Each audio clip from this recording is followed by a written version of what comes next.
What if 68 million trapped school children had independent livelihoods and became producers versus consumers? Oh my God, we would have another American Renaissance, such as we had in the 19th century, where people gasped all over the world, who are these people who can change their clothing to suit themselves? And the inventiveness, the wealth, the power of the country did not come from the top down, it came from the bottom up.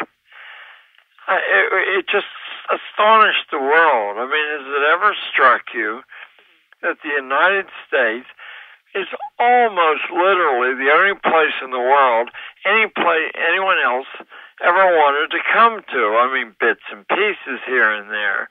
But these huge migrations to the United States weren't to get rich. They were to get free. I'm sorry for me hesitating because there's so many thoughts come to mind simultaneously. I know when you were in school, and everyone listening, when you were in school, you learned tediously how a bill becomes a law. You know, it's got to pass muster by both houses of Congress, by the president, and by the Supreme Court. Well, the way schools teach bills become laws. No bill in history ever became a law that way. That's the way it looks on paper. In fact, it's personalizing, redeeming favors. No engineer would ever allow a system like that where these major voices had to all agree before a project could go forward. So you should and I should rightly be astonished at why this tremendously inefficient system was ever put in place, the division of powers. And yet, when I was a boy in the 1940s in a coal mining town in western Pennsylvania, what was required reading in the schools was something called the Federalist Papers that more or less explained the debates that took place before the parts of our Constitution were accepted. And division of powers is for one reason only. The founders were well aware that no government in human history didn't become corrupt, and they did not tickle their fancies by thinking their own wouldn't become corrupt. They wanted to make it extremely difficult to change any of the guarantees of freedom and liberty that the Constitution set down in stone. They wanted to preserve the American argument because they figured the longer people argued out loud in public and the more people who had a voice in the argument, the more that even someone who had to milk the cows, and mow the grass would eventually figure out who was telling the truth. You keep the argument alive. Now, in your lifetime, I have no idea how old you are, but in your lifetime, what you've heard is we've all got to get together on one page. This is a perilous time. And, well, all times are perilous. And we have to agree, not talk about these niceties to confuse the public. Well, that's as anti-American as anything anybody ever said.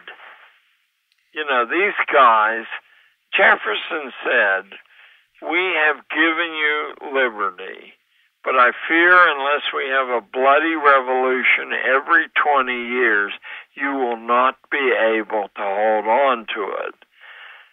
Because the wheedlers, the corporate voices will say, well, why should we argue? There's enough to divvy among all of us. And, as far as the unwashed public's concerned, they don't need to know. So I want to go back to James Bryant Conant. Ah. Because, shockingly enough, as someone who was president of Harvard for 20 years and was a World War I poison gas specialist and World War II executive of the Automatic Bomb Project and author of The Child, the Parent, and the State, I think that there's something that you should share with the public about the whole issue of how we associate people's titles and their degrees.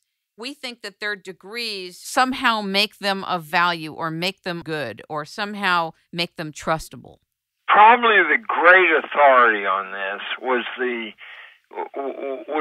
leading advocate of jobs tied to degrees. That was Andrew Carnegie, who himself had exactly 2 years in a public school and begged his mother at the age of 7 to let him go and work in a garment factory, winding thread onto bobbins. But Carnegie, in later life, when he had made all the money in the world, began to write books for his own managerial class, let me call them.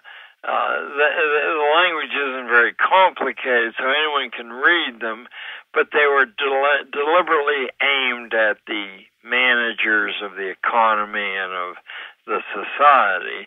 And Carnegie said, we have to do this.